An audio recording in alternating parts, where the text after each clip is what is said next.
for today's vlog. All right, Brett, you ready? I'm ready. I'm about to pop Zoom. Boom. Whoa. Unprotected rosters. You've learned. I've taught you so much. No, I did this way before you. Let's start. Today's vlog, we are on the fast break set. Take a spin. This is where, for some of you folks that watch the PLL YouTube channel, may be accustomed now to seeing RJ and Lisa sit right in these chairs. Hey, RJ, what do you think about Well, that's where RJ sits. the league? So you're... Hey, Lisa, what do you think about the league? I think it's going great. Me too. Okay, there's a number of major announcements that we wanted to talk with you guys about on this channel pertaining to Atlas Lacrosse Club, which is the 2020 future PLL champion. Come on, man, we're not starting this bullshit. I'm kidding. Go Bulls. All right. Horns up, baby. The first of two items. Number one, we hired Ben Rabil as our head coach. That was a big announcement made about a month ago, and he hired and announced his staff shortly thereafter. Ben Rabil is actually my age, and he played at Virginia when I played at Hopkins. We had plenty of battles against each other, and then we played against each other in MLL, and now we're together in the PLL for the first time. Ben's also been a coach for my Project 9 event that you've probably seen on this channel. And freaking snap the wrist and put a little pace on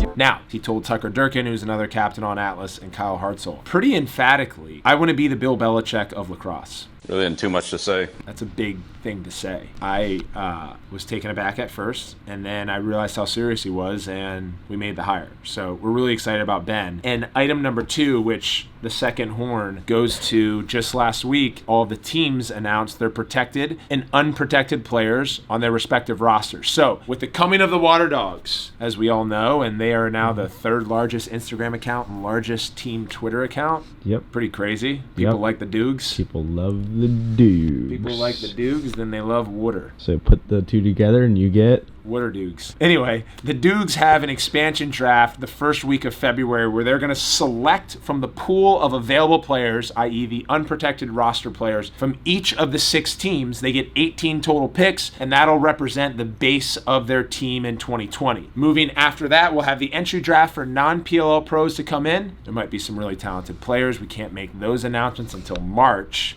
And then the biggest draft class, which many analysts are calling the best in the last decade of seniors coming out of college lacrosse, will be drafted in April. And before we know it, we're at training camp at IMG, and our second PLL season is on its way. So, this vlog, wrong piece. Wait, is that the vlog? Wait. These are the notes for the vlog. Oh. This vlog is going to be about dissecting the protected and unprotected rosters. So, B-Rob put this together for me. We have our attack, we have our midfield, we have our defense, we have our goalies, and we have our face-off for each team.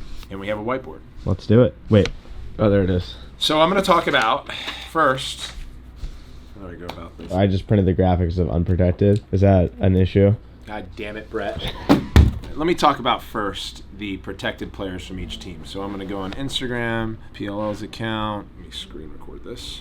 Pretty crazy. Archers. They have protected Will Manny and Marcus Holman at attack. They protected Ryan Ambler, Dominique Alexander, Mark McNeil, Tom Schreiber at midfield, so 4 midfielders. They protected Curtis Corley, Matt McMahon, Scott Ratliff at D, then Drew Adams and Stephen Kelly as their goalie and face-off. They have Pat Spencer as an exempted player. The exempted rule means that if you were drafted by the team in year 1 and didn't play a game, then you have a 1-year reservation clause where they can get Pat Spencer if he decides to play next year. The second exemption rule is for military or active military players. That's governed across all major sports leagues, and they are exempted given the unpredictability of when they're going to be called up to protect our country. So that's Archers. Let's talk about Atlas. We protected at attack 2 people, Eric Law and Ryan Brown. We protected at midfield 5, so myself.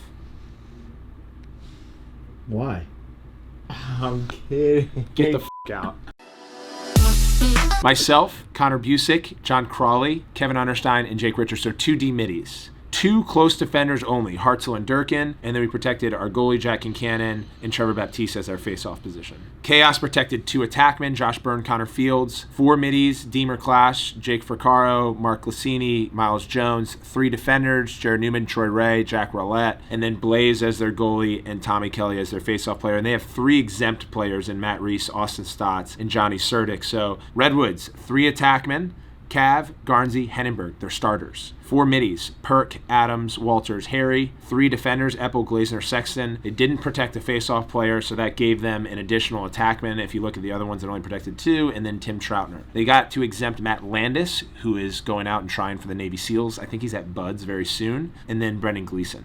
Chrome, Jordan Wolf, Justin Gutterdine, 2 attackmen, 5 middies. So you have Dino, Crotty, McIntosh, Rannigan, 4 guys, and Will Haas. You have 2 defenders, so Mike Manley, Joel White. They protected their draw guy and Connor Farrell, the milkman, and then their goalie, John Galloway. And then the last team is the Whips. This was an interesting one. They only protected 1 of their attackmen in Matt Rambo, the MVP of the league and of championship game. 4 middies, but 2 of them were D-middy, and Jake Bernhardt, Ty Warner, then Mike Chanichuk and John Haas. Then 4 defenders. So they kept 4 defenders more than any other team. Mike Earhart, Matt Dunn, Tim Muller, Bryce Young. So they're starting D, and then Kyle Bernlohr, who's the goalie. Those are the Maryland crop of players that played lockdown defense, and then their face-off player, Joe Nardella. So those are the players that the coaches have made decisions around, thinking that they are the core 11 players for their team that they're long on in 2020. And these are the unprotected players. Close the screen record. Oh, let me drop this to you before I forget, B-Rub. The air drip. As I bring these up to the whiteboard, what I want to talk about is a couple of things. First, number 1, the gamification that took place throughout the coaches. Whether you're Atlas and Ben Rubior or your Whips and Stags, part of the decisions that they were making were based off of what they thought other teams were doing, plus what they thought Andy Copeland was going to draft with the Dukes. So, for example, the Whip Snakes, they didn't protect 2 of their starting attackmen. The Atlas also didn't protect 2 of their starting attackmen. So between these 2 teams, there's 4 attackmen available. Andy Copeland's not going to select all 4. And then if you look at the other teams, now you're talking about 8 starters to 10 starting attackmen that are available. He's probably going to take 2 to 3. Why wouldn't he take 3? Well, he's also going to be in an entry draft position and the college draft. So you only need so many. So there was a bet, call it a wager, that a lot of these teams were making, that even if we don't protect talented players, there's a likelihood that they don't get drafted by the Dukes in the expansion draft. So what you also try to mind map is, okay, is Andy Copeland and the Water Dukes going to create a team based off of midfield prowess, dodging attackmen? You typically don't do both because there's only 1 ball on the offensive end. Is he going to want to build a base of defenders? He only has 18 picks, and then at most, he can take 4 players from 1 team. So what that means is if the Dukes take 4 Atlas players, all of a sudden the other 12 guys that were unprotected come back to our roster. So by no means, and this happens in the NHL and MLS that also expand, by no means are the non-protected players on this list going to have no home. Most of them are going to go back to their team. So this was more of a gamble, I thought, than meets the eye, and it's less around, hey, these are the players that we're going to keep. There was also wagers being made. One more example I'll give you. It seems like the coaches perhaps missed on the D-middies. So in other words, there are a lot of D-middies that got protected. I think it speaks volume to the value of D-middies in our league. They're super talented athletes. They're dodged on almost every possession. They don't have many substitutions during a game. So they're really strong assets. They're like shutdown corners. And so I think a lot of these folks were assuming that there were going to be fewer protected D-middies because typically a team protects offensive players. And if that was the case, the teams went with attackmen. Say there were 8 D-middies available, Andy Copeland's going to take 2 at most. But instead, it seems like everyone protected their top D-middies, so Andy Copeland doesn't have much to choose from. So he may not actually take a D-middy at all, and he then may take 3 attackmen. He could take 4 attackmen and potentially use 1 as an asset to trade off. So there's a lot of going on, which I think is pretty cool. You're smart. You said it, not me. Well, I was pandering. Oh, don't pander. Get the out. That's how I think about this draft. All right, so let's talk about unprotected face-off players first. So we have Brendan Fowler, we have Brent Hyken, Chris Mattis, we have Drew Simino, we have Austin Henningsen, and we have Jerry Raganese. The word on the street right now is that Andy Copeland's not going to take a draw guy. He's only taking 18 players, and he gets a roster size of 25. He'll draft a draw guy. He'll potentially take one in the entry draft, or his bet is he can pull one of these players off of the waiver wire, or he can potentially trade for one later on. Let's Face-offs. Unprotected goalies. Adam Gettleman was the big one. He was the primary starter for Archers throughout the season. They decided to keep Drew Adams. Scott Rogers is a fan favorite and personal favorite of mine available. You have 2 goalies for Chrome available in Queener and Alex Reddy. You have Charlie Cipriano, who's a perennial all-star and top goalie in the world. You have Team USA's goalie in Jack Kelly, who was injured all last season, and I think the Redwoods made a bet that his participation was going to be unpredictable, but he seems to be, if you look at all accounts and historicals, the best available, then 2 more out of the whip. So chock full of talent here. We knew that was going to be the case, as it was unlikely that teams were going to protect 2 goalies. The only one that I thought would have been the Archers. Can I ask a question? Are you going to pander? No. Okay. It's a good question. So Jack Kelly didn't play a game last year. How come he wasn't exempt? Because he wasn't drafted. Oh. So the exemption were for college draft players. Got it. I was getting phone calls from the fans. They were wondering. How were you accepting those calls? Both hands are on AirPods, camera. baby. You're not wearing them. Stop pandering. Let's talk about attack. Look at this. If you're one of the 6 teams and you're looking at the unprotected attack list, you're actually feeling pretty good, because the vast majority of these guys are going to go back to their clubs. I don't think Andy Copeland's going to take more than 3 guys. If he takes a 4th, it'll be for trade. Christian Cuccinella, Davey Emila, Kevin Rice, all top players. Chris Klutz, Kieran McCardle, Brent Noseworthy, James Pinnell. The bottom 2 can play both attack and midfield. That's valuable. The top 2 are perennial all-stars. Mike Bocklet, Curtis Dixon, Eric Scott, Brad Self, Miles Thompson. Miles Thompson jumps out off the page to me. Curtis Dixon, who didn't play last year, is a top attackman in the world, Canadian. Chris Bocklet, Simon Matthias, who had a great rookie year. He might surprise people and get pulled. He also could probably flex midfield. And then Ty Thompson, who's one of the best crease attackmen in the world. Clark Peterson, Jojo Marasco, Kyler Balestri. So Jojo flexes between attack and midfield. We had him as an unprotected attack player. Kyler Balestri and Clark Peterson are both crease players. So a lot of crease attackmen. So if you're the Redwoods, I think you're sitting pretty here. I bet you get all 3 back. And then on the whips, Jay Carlson, Ryan Drenner jumps off the page to me. Kevin Cooper, Ben Reeves jumps off the page to me, and Dylan Maltz. So they're probably going to lose 2. But if you think about it, they lose 2, then these 2 are probably open to come back to us. Christian Cuccinello, Kevin Rice, like Miles Thompson. It's like, where are you making your bets? So, Brett, if you were to choose 3, who would you take? Drenner, Cooch. So a righty, a lefty? Yep. And then Miles Thompson. So then all of a sudden, Ben Rubior looks like Bill Belichick. We're coaching the team. Where he didn't protect Kluche and Kieran McCardle, and we get him back. Yep. That's the bet he was making. We'll let Andy Copeland decide. Unprotected defense. Much thicker here with the Archers. This is a bet that they made. We have 4 available. 2 down here. Brody Merrill jumps off. 5 there for the Chrome. 3.